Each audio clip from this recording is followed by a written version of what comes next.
15. So much to talk about when it comes to fighting COVID, and especially we're dealing with this a year later, our plans to open up and move forward. Let's talk about New Jersey. From loosening restrictions this Friday to in-person learning to expanding vaccine eligibility, there's a lot happening. So let's talk to Governor Phil Murphy, who's joining us now. Good morning to you. Hey, Governor. Good morning, folks. How are you doing? Okay. We're doing all right, and we're learning more as we've now passed the 1-year mark since we've had to shut things down and our lives changed. We know while we have had some improvements, cases are really going back up in New Jersey, as well as hospitalizations are rising. They are. I mean, we're down, thank God, from the horror that we saw last spring, and we're down meaningfully from where we were in January, but we're up from where we were a couple of weeks ago. And we expected this. We've got these variants in our state. We're the densest state in America, in the densest region in America. The weather isn't warm enough for us to be conducting more of our lives outside. That combination, notwithstanding a lot of vaccines and doses in people's arms, that fact pattern has not been good. We're going to get through this, but we just need to be vigilant and stay the course for a while longer. And it was interesting because at one point, New Jersey was listed as one of the top states when it comes to rising cases in the country. So it's interesting, and some people are wondering, why then are we lifting more restrictions knowing that cases are rising at this rate? Well, we've been lifting restrictions about as conservatively and incrementally and methodically, I think, as any American state. So even right now, as we sit here, indoor dining, gyms, entertainment are only at 50%. We have increased limits on outdoor gatherings, on big venue gatherings, because we have confidence that you're safe in those settings. But it's in the smaller confines where we got to be careful, particularly indoors, and folks have to continue. I know this is a broken record, but social distancing, face coverings, washing your hands with soap and water, that stuff still works. Governors, you've been using those same words for over a year. My goodness. Yep. This might be your toughest job now, to get people to still do this, because we all see this big light at the end of the tunnel, and it might be a train. Now, I think it's real. I think the light is real, Mike. I think by the time, I've said this all along, we get to Memorial Day, assuming the vaccine rollout continues as it's been going, and we get more supply from the feds, and that is beginning to happen, and folks continue to do the right thing, I think a couple of months from now we're in a dramatically different place. You know, most of our viewers are in South Jersey, and when I was just looking at Delaware, I think in a few days they're going to open up the vaccine to everybody 16 and older. So parts of South Jersey are not far from Delaware. I mean, you can see Delaware. Yeah. Is it different for us down here than up near New York City?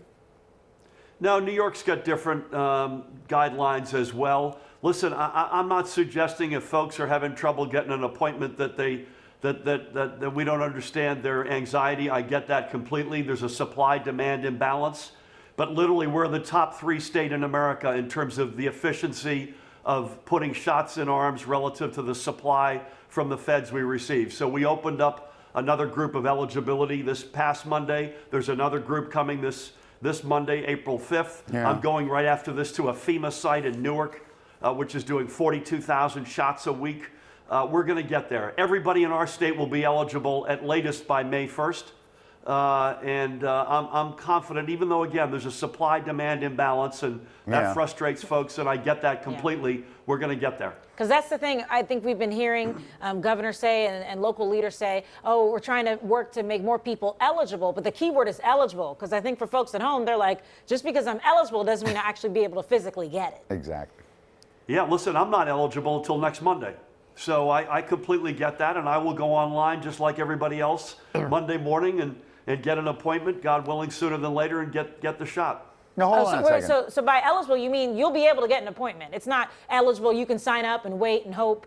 It's you should be able to get it if you're eligible. Yeah, I'm making, Alex, a good point. This is not pre-registering, okay. Which is I want to get a vaccine when I'm eligible. This is on Monday.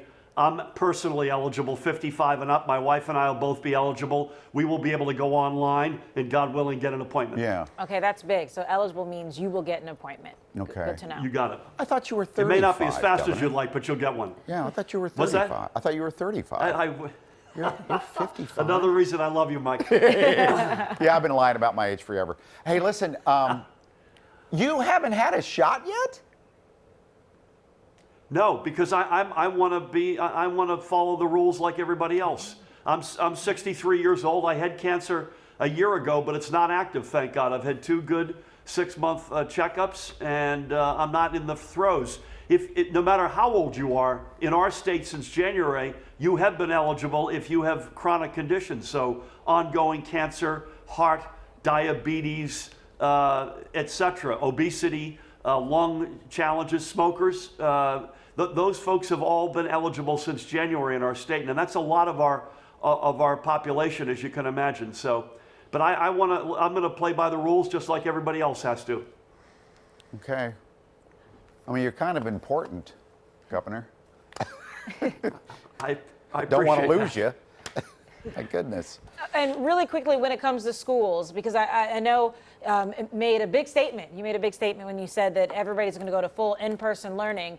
But yesterday, you kind of clarified that, or at least changed it a little bit. So if you if you're concerned, or if you have a health condition, you can stay virtual? Yeah, we need to give folks guidance on this. The last thing we're going to do is put somebody's life at risk. So when I said we're open for business in the fall, school buildings, Monday through Friday, full bore, we're back in the classroom. But it is important to note, I got asked this last night on a call-in program, if someone's got a health condition that puts their life at risk, whether you're a student or an educator or a staff member, clearly we need to be respectful of that, and we owe folks guidance on that, and we will do that. No, if I don't feel safe sending my kid back to school, do I have to? Guidance to come. It's going to be, I think the bar will be high. You're going to have to have a reason why you're not sending somebody back to school. All right. Okay. Thanks, Governor. Yes, thank you. Great to be with you both. We're welcome back anytime, that's for sure.